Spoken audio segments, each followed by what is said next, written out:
What does this exactly mean for everyday Russians, given that Facebook and Twitter have already been cut off? Yeah, I mean, I feel like we're moving towards a relatively dangerous spot here, right? Where suddenly Facebook, Instagram, Twitter, these are services that were really connective tissues between the Russian people and obviously the rest of the world. In a crisis like this, it's where a lot of people could get information and news that wasn't directly kind of approved by Russian state-backed media.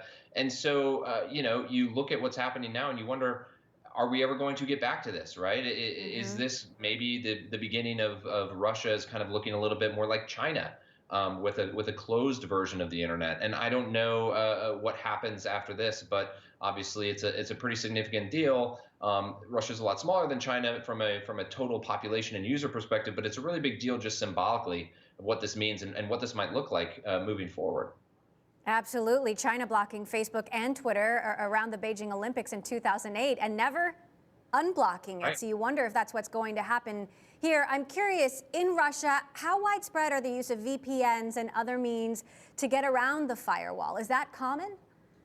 Well, it's the kind of thing that companies are trying to make accessible, right? I think we saw last week that Twitter, for example, created a version of its website for the Tor browser, so that if anyone wanted to kind of get around this ban, they might be able to. They might be able to kind of use the quote unquote dark web to access these services. But Emily, that's not the kind of thing that's necessarily accessible to the vast majority of people, right? That's for people who are pretty tech savvy. That's for people who are really going above and beyond to try and figure out how to still keep these services in their life. The vast majority of people, unless they can simply get it on their phone, it means they're not going to have access to it. And so I think that this is something that, to your point, like, are we seeing the beginning of a major change here that might not be rolled back? And I think the answer might be yes.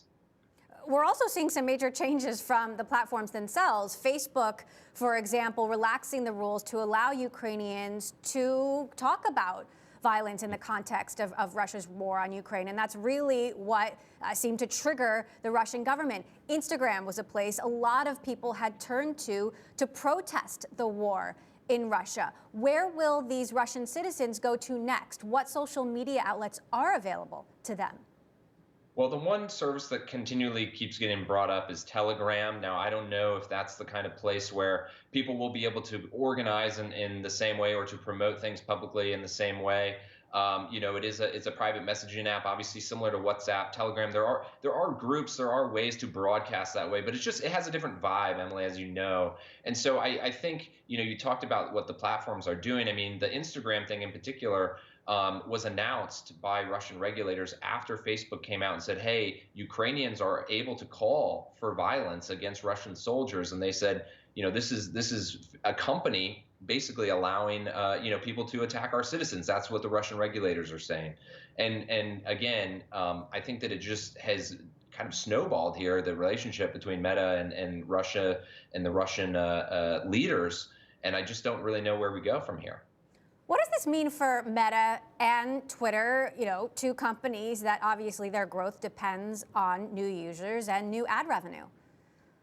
So Meta said something interesting at the end of last week. Not a lot of people saw it because it was at one of those private banking conferences, but their CFO said that the ad revenue that they get either from Russian businesses or that's targeted at Russian users is 1.5% of their total advertising revenue. So while obviously that's not nothing, it's not insignificant, it's also not a massive business for Meta. And I bring that up because when you look into the future and you say, well, is this the kind of thing where Meta is going to bend over backwards to try and get back into Russia?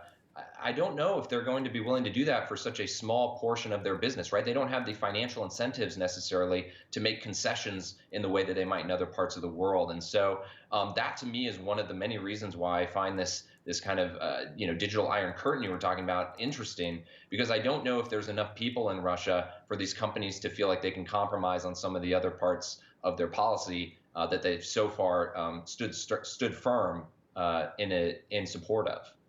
Meantime, Mark Zuckerberg making a surprise appearance at South by Southwest Right. later this week. My guess, obviously, all of these topics are going to be on the agenda, but of course, the metaverse and his vision for the future. What do you make of Zuckerberg, who really hasn't been doing a lot of press, getting out front? Yeah, I think I heard this was his first time at South by since something like 2010 or something like that. It's certainly been a very long time since he'd appeared at this particular conference and really a conference like this. Now he's doing it with sort of a familiar interviewer, not someone who's necessarily in the news industry who's going to sit there and grill him about all of the stuff that we were just talking about. So I do wonder how substantive the interview will be in terms of news about policy and world happenings. But for him, it's a way to talk about the metaverse, right? To get out in front of a crowd that has always been very interested in the new upcoming technology and to pitch kind of his vision for what he wants Meta to build. So I don't know if we're going to be fulfilled as a hard-hitting news journalist from this interview, but I think for him it's a chance to again reach people who care about the future of tech with his vision for the future of tech.